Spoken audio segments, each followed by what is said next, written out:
Y le agradezco mucho para platicar de estos temas de los que él sabe muchísimo, pues agradezco mucho que nos tome la llamada a Marco Mares, analista financiero que usted lo conoce muy bien. Marco, bienvenido, un gusto tenerte en este espacio. ¿Qué tal, Jonathan? A mí me da más gusto estar contigo y con tu audiencia. Muchas gracias por la llamada. No, hombre, por favor. Y bueno, ¿cómo leer estas cifras del INEGI? Podemos cantar victoria como lo hace el presidente Andrés Manuel, podemos estar todavía un poco escépticos. ¿Cómo leemos estos números del INEGI? Pues yo creo que no hay nada que festejar, no hay nada que celebrar. El gobierno mexicano, obviamente, lo que está tratando de destacar es que, en contra de la mayoría de los pronósticos, la economía mexicana no entró en una fase recesiva.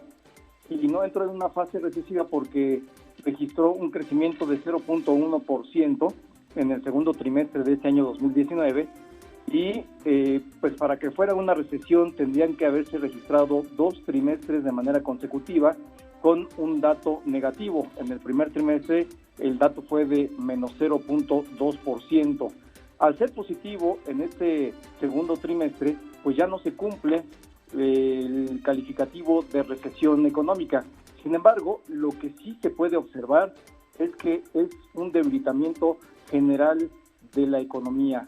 México está creciendo apenas el 0.1%, que es un monto muy menor, y más si se contempla frente al crecimiento poblacional.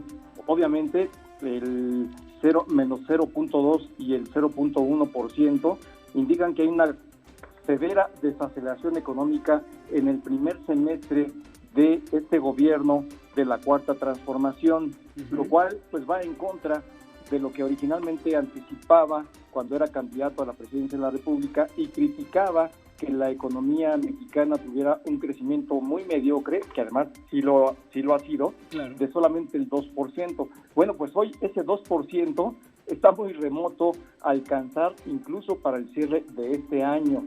Al cierre de este año, la mayoría de los pronósticos anticipan que podría estar en alrededor del 0.9% el crecimiento de la economía nacional, es decir, por abajo del 1%, ni siquiera estaría cerca del mediocre 2% que se registró en promedio, 2.5% en promedio, en los últimos 25 años del periodo neoliberal que tanto ha criticado el actual presidente de la República Mexicana.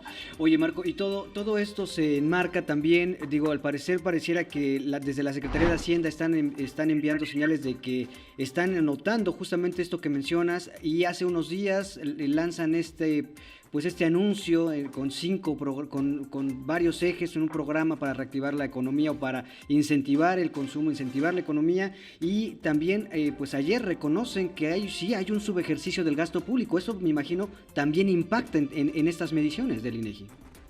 Sí, creo que aquí lo más importante de esta contracción económica es que es una desaceleración económica que se está registrando fundamentalmente por factores internos.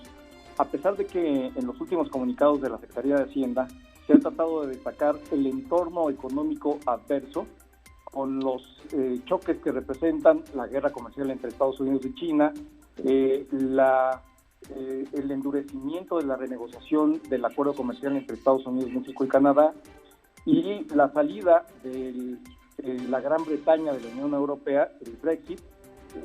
Lo más destacable es que ninguno de estos factores ha sido tan importante o ha tenido tanto peso en realidad en el comportamiento de la economía nacional como las decisiones de política económica que se han tomado en lo que lleva esta administración, el gobierno de Andrés Manuel López Obrador. Prácticamente todos los analistas coinciden en que han sido los factores internos los que han derivado en esta desaceleración económica, y en particular venían marcando el subejercicio que se ha registrado. Y este subejercicio, ya ayer la Secretaría de Hacienda y Crédito Público le puso el numerito.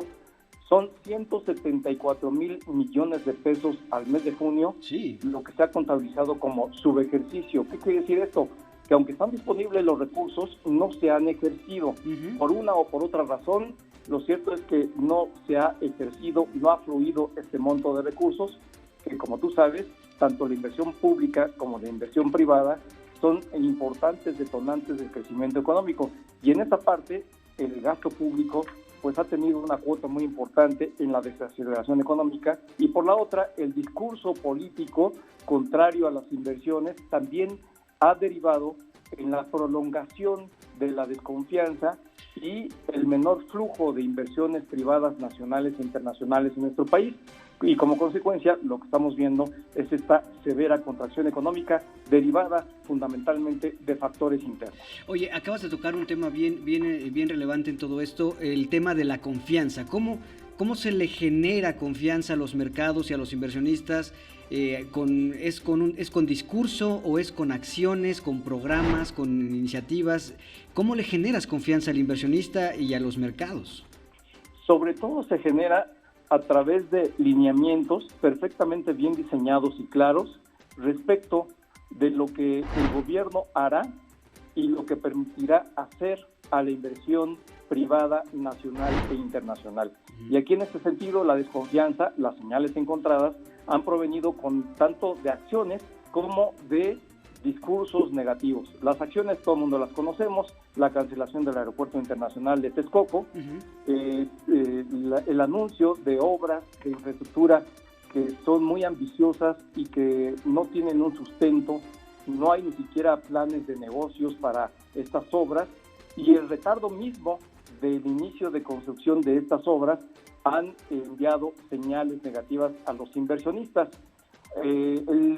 El corazón del nerviosismo y desconfianza en el sector privado, sin duda, yo lo centraría en el sector energético, con la cancelación de las rondas petroleras, la cancelación de las subastas de largo plazo en el sector eléctrico y, por supuesto, con todo lo que tiene que ver con el debilitamiento institucional de los órganos autónomos, que son un contrapeso no solamente a este gobierno, a cualquier gobierno. El entramado institucional es muy importante para el respeto del derecho de los inversionistas, y en ese sentido se han enviado muchas señales contradictorias, además de las acciones que estamos viendo y han sido criticadas incluso por el que fue secretario de Hacienda y Crédito Público, Carlos Ursúa, que en su carta denuncia señalaba precisamente que muchas obras se están tomando a la ligera, sin el sustento económico, financiero y de negocios. Pues un tema que entonces no es para lanzar las campanas al vuelo,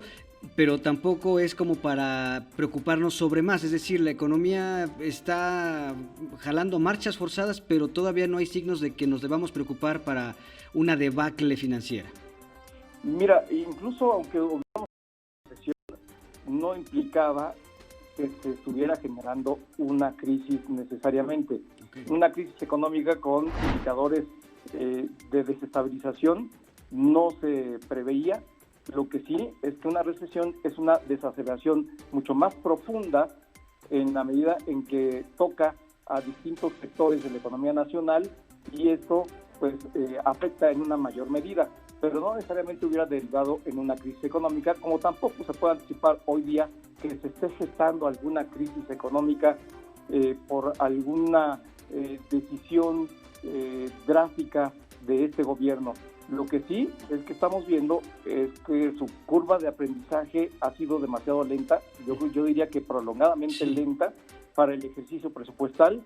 2, las señales encontradas que te comentaba, y 3, no hay una definición muy clara en sectores tan fundamentales como el sector energético, y la desconfianza que se ha generado por el plan de negocios que ha anclado como palanca de desarrollo a Petróleos Mexicanos, al petróleo, y ha ligado de manera muy estrecha el destino de la petrolera mexicana con las finanzas públicas. En la medida en que el gobierno está aportando y va a seguir aportando los recursos que necesite Pemex, con cierto grado de delicadeza, las finanzas públicas y el compromiso que tiene este gobierno de mantener la ortodoxia y la disciplina fiscal.